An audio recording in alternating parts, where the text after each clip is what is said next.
go out to my patrons and viewers like you. Ah, blue flavored drink.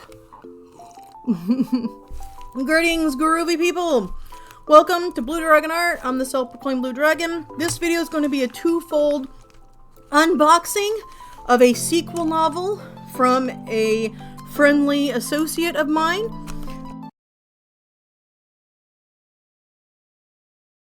I just read her last book, or the first book in this series, The Fox and the Dragon. So the second part of this video is going to be essentially reading my Goodreads review of this novel. It is a fantasy novel, but I wanted to open up with opening up this package that I got. Oh my gosh, I'm so excited. I'll be quiet while I unbag this.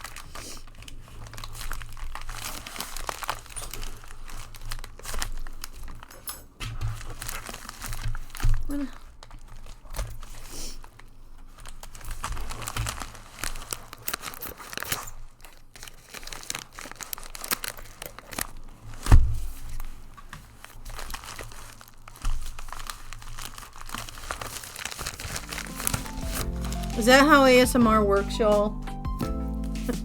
Oh my gosh. So this is Minu, and this is, again, the sequel to The Fox and the Dragon. In a group that I am a part of, we're going to be reading this book, giving feedback, but also just enjoying it as part of like a little book club, since the writer is a part of our community. And let me tell you, I really enjoyed The Fox and the Dragon, so I'm looking super forward to this one. And although these are pretty chunky books, I do want to say don't be too discouraged, because the font is a nice readable size, and the diction and the word flow is all very easy, at least in my experience. Now, I don't have dyslexia or anything, so I can't speak to persons who might have issues reading novels based on that, but just from my own personal experience, between reading Dickens and reading, Mercedes Lackey or something like that, I will say, that's why I'm just comparing like genres and stuff. I will say this was very, very accessible and very easy to read for me, and I really liked the book. This is the cover of the sequel, Minu. I guess I'll leave this up for I'll post this at the end of the video for y'all to read if you want. I won't read this aloud to you, but super stoked. 500 some odd pages almost. Okay, 470, close enough. They've written quite a few books. I may end up reading some of their other books. Oh, they got a little personal note for me in here. Oh, this is so nice. This person is so freaking groovy. I really like her. Anyway, part 2 of this video. The review, now that I've actually read the book. Last time it was an unboxing. This time I am reading my thoughts on it. So I really enjoyed this fantasy novel that's set in a fictional world inspired by Asian mythological beings.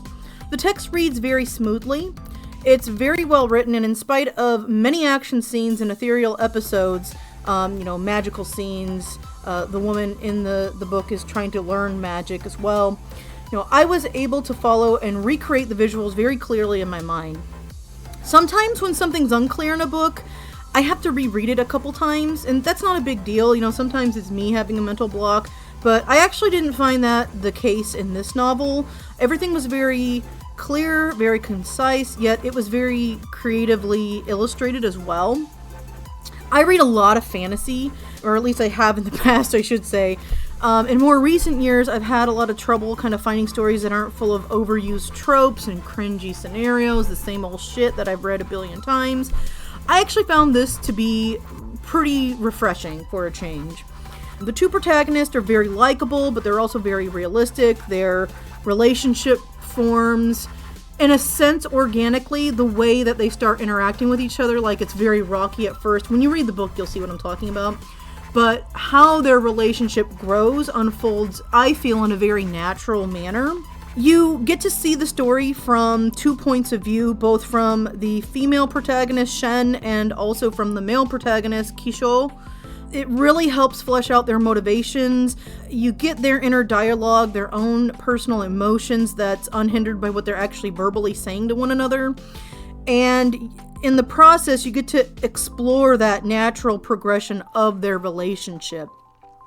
Not in the same genre at all, but one thing that I really liked about this is that each chapter will go between Shen's point of view, first person, and, well, is it first person? I think it's just following.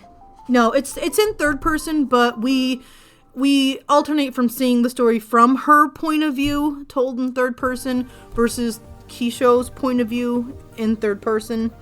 And this, in a way, reminds me of Haruki Murakami's Kafka on the Shore. Now, there are other novels that have done this, I'm sure, but that's the one that comes to mind because it's the one that I read most recently that did that.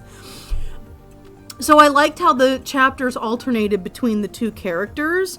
To me, that really helped give you, like I said, the point of views of both of the people that you're following throughout the book.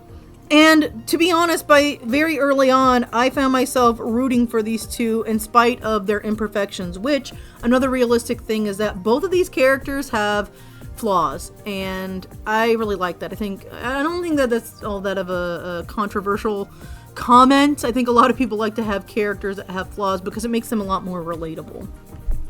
The villains are also really great and multi-layered.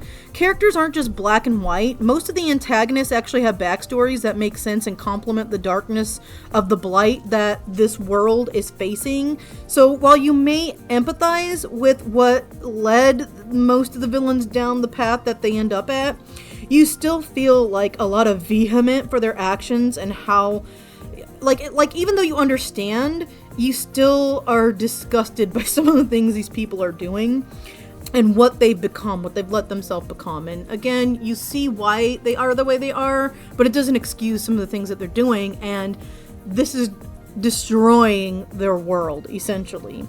On the other hand, some of the characters that are, villains, but not the meanest of spirited villains, it really helps you understand their motivation and kind of feel sorry for them depending on what happens to them in the story, or be extremely happy if they do end up changing their mind on their previous perspective. I'm trying to be vague because I don't want to give any spoilers, but that's kind of how I felt about the villains. This was just overall a really great read. As I said a little bit earlier in the video, don't be daunted by how long this book is. It's over 500 pages, but it is a very easy read in my opinion if you don't have a lot of hurdles that's preventing you from reading a book. I personally found it to be very easy to read. This was a page turner for me. I am usually a very slow reader, and it did take me a while to read this book, but again, it's mostly because I'm a slow reader. It's not because the text was a problem or anything. I have trouble kind of finding time within the week to read.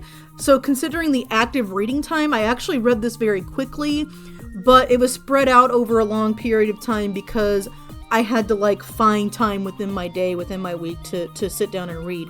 Which, as I got deeper and deeper into the book, I actually found myself making more time so that I actually could read because I wanted to finish it because it was a really good book. I didn't just read this on the bus, I read this at home. I was flying through it, whenever I actually had the opportunity and set aside the time to read this. So I definitely recommend it if you like fantasy and if you like Asian-inspired novels. I personally found the names relatively easy to pronounce. I'm not sure if that's going to be the case in this novel, but, I have taken Japanese, and I don't have much of an understanding of Chinese, but I can, visualize some of the pronunciations in my mind. Audioize? What's the word? I don't know. Is that a word at all? But at any rate, I personally found this very easy and accessible to read, and I highly recommend it. Alright, that's the end of this video. I have so many videos lined up. I have so many topics that I want to discuss, and I've got various stages of recording and stuff. And I'm trying to kind of intermix talking about my own projects with reading independent novels that I enjoy. This is an indie author. I love the shit out of this.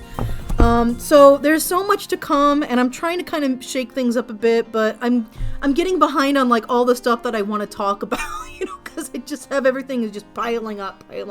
Anyway, I'm out of here. Thanks for listening. If you get this book, I hope you enjoy it as much as I did. I'm like fucking around in the background over here off screen. But anyway, I'm leaving. Thank you for watching. Peace and love. Fare you well. And keep on trucking.